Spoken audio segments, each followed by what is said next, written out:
Hey everybody, Mark from Northeast Bass Fishing. How you doing? I wanted to give you guys a report on my two tournaments this summer that I just haven't gotten around to doing. In July 23rd, we were on Candlewood. We had our night tournament, and you guys mentioned I don't like night tournaments.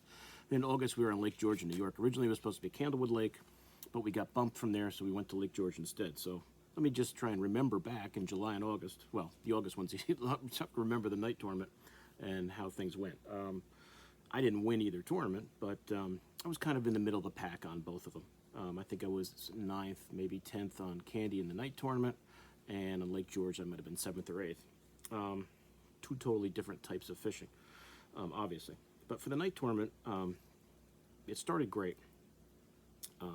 We start at 8 o'clock, and we do it's usually 8 p.m. to 6 a.m., so it's a long night on the water. But we were ending at 5:30 this year because there was another tournament going out in the morning, so we ended it early. So we went to an area I like to flip, and within like 15 minutes, just throwing, you guys know I like my watermelon candy. I don't know if this is green pumpkin or what. I think it's a watermelon candy, half ouncer, and I like that Croix hors d'oeuvre trailer, if I'm not using pork, from Power Team Lures, my favorite, and it's that kitchen sink color. So it's a great combination. And started flipping, and boom, 5-pounder. So in the first 15 minutes you start with a 5-pounder, you think it's going to be a pretty good night. It was a little tough after that. I continued to flip until it got dark, and then we started spinnerbaiting, me and my partner. And I do throw that that black spinnerbait that's very popular at night with that big thumper blade. But this is the one I've been using the last few years, and this is that Rick Clunn spinnerbait that I really like, because these blades give off a nice thump, and I got a limit on it. The problem is, which happens at night, is fish getting off. I lost 2 good fish. My second fish would have been a nice smallie in that 3+ range, got off right by the boat. And then later in the night, after I was hung up and I popped this off, I got hit, pull them in, and the line actually broke. So I don't know if I got hung up on rocks and it made my line weak, but whatever. I lost those 2 fish. I did wind up with a limit. If I remember right, it was like 11 or 12 pounds. I was probably in that 8th, 9th, 10th area. So not a total disaster, but not great. So, I mean, that was pretty much it the whole night. The spinnerbait tossing around, because I got nothing on top, and the jig, when I could still see. Usually on those night tournaments, I like that. We ended at 5:30. I like that 5:30 to 6 a.m. time there on Candlewood, because I do well on top. I don't necessarily do that great at night with topwater baits. But once it starts to get a little light out, and you can see it's starting to get a little lighter out, I usually do well with the whopper plopper or buzzbait. But we ended at 5:30, so I didn't get a chance to really do that. But that was it. So I did get a limit, not a big limit. I think 19 or 20 pounds won, and like I said, I was in that 11 or 12 range, which was all right. Wasn't great, but I don't like those night tournaments. It takes me like 2 days to recover, it seems. So I'm really tired after that, being up all night and fishing. But we have them every year, so that was it. In our August tournament, I'm just going to do both of them here together. Our August tournament, we were on Lake George, which is originally, like I said, it was supposed to be on Lake Champlain. A bigger tournament was going to go out of tie, so that you get, if you're a small club, you get bumped by the bigger things if they want them in there. So we moved it to George, and I hadn't been to Lake George since I can't remember when. Probably back in my Federation days, New Jersey Federation days, when I was with Hog Wild, which was a long time ago. But it was a tough bite for a lot of guys. Billy, who won, did great, 15 pounds, awesome job. He was the only one that really blew it out of the water. I think Nick was second. He had like 10 pounds. So that everybody was struggling. And I had gotten there Wednesday night, so I pre-fished on Thursday and Friday. And like I said, I haven't been there 10, 12, 15 maybe years. Water was low, because there's a back area behind Mossy Point that I like to flip. And I went and flipped there the one day, and I didn't do much of anything, just some pickerel, maybe one small bass. So I was kind of at the mercy of the main part of the lake, because a lot of the docks I like to fish, even by Mossy Point and around there, had hardly any water on them. So the day of the tournament, and some of the guys I was with, they were catching them drop shot in like 30, 40 feet of water, and that is not my deal. I don't want to drop shot smallies in 40 feet of water and fizz them. I don't want to harpoon them with with a needle to let air out of them and so they don't die.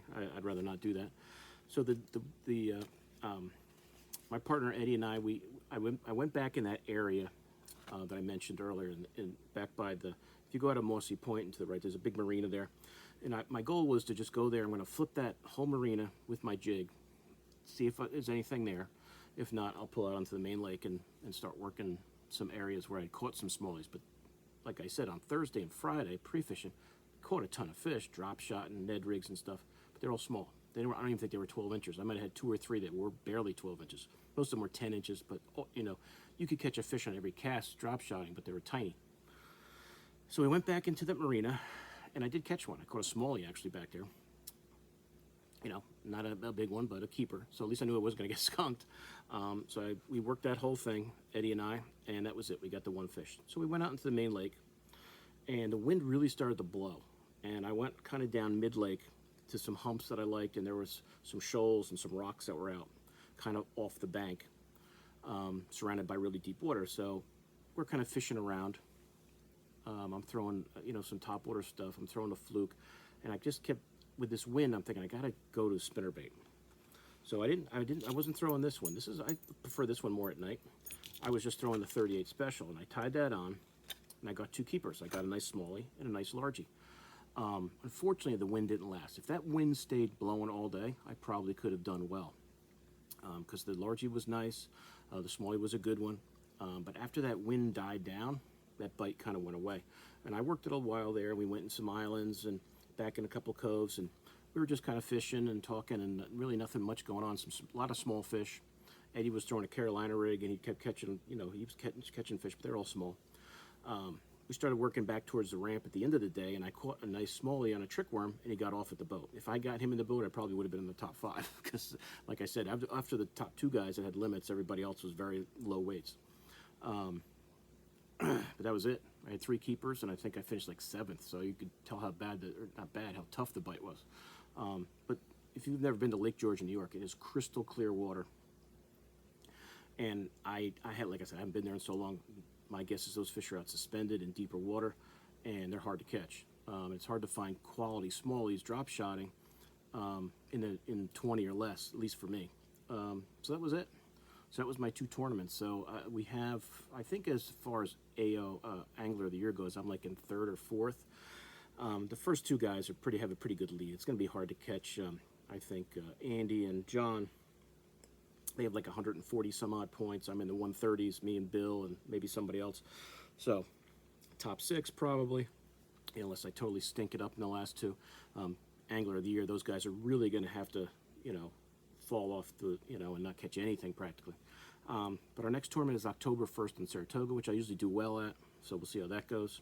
But that's it, guys. So I thought I'd give you those 2 tournament reports, a little late, but finally got to it. I was actually busy this month for a change. Just helped my mom move out up in the Adirondacks. I made a trip Saturday, brought a truck full of stuff back. I just took the car over today and got some more stuff, a bunch of boxes and stuff, so she's going to close on our house tomorrow and move in over here, spend some time here, spend some time in Jersey, so got that all done. So that's it. So hope you guys enjoyed that. Any questions on the lakes, I'll tell you what I can. You know, Candlewood, you guys know pretty good. Like I said, Lake George, it was almost like fishing it over again. I hadn't been there in so long. If I had more time up there, maybe I could have found some largemouth that I could have counted on. You know, I didn't run all the way south, which probably would have been better for largie fishing. But, you know, with just like, you know, really a day, it was more like a day and a half of practice, because the second day on Friday, storms came in the afternoon, and we all kind of just got off the lake and left. And I wasn't really planning on driving all the way south in the tournament. I didn't think it was worth it. Our classic, you know, if I do fish with Bergen next year, is our classic next year is on Lake George, so I have some more time there to, you know, kind of relearn the lake. And like I said, I'm not the kind of person in August who wants to sit out there in 30 and 40 feet and drop shot and then have to fizz smallies. I just don't like doing that. I shouldn't say I don't like doing it. I've never done it, nor do I want to do it. I don't want them to croak like an hour later after they get released. That's it, guys. So any questions on those lakes, like I said, or any of these baits? But I keep it pretty simple at night. Spinnerbait and a jig. That's pretty much it. You know, this Strike King 38 Special. I think they still make them. Has always been one of my favorite spinnerbaits. I do like the old Rich Clun Lucky Strike spinnerbait too, especially for night. But I'll throw this around a lot. It's a good spinnerbait. It's a different kind of vibration. And I always like a chartreuse grub of some type as a trailer.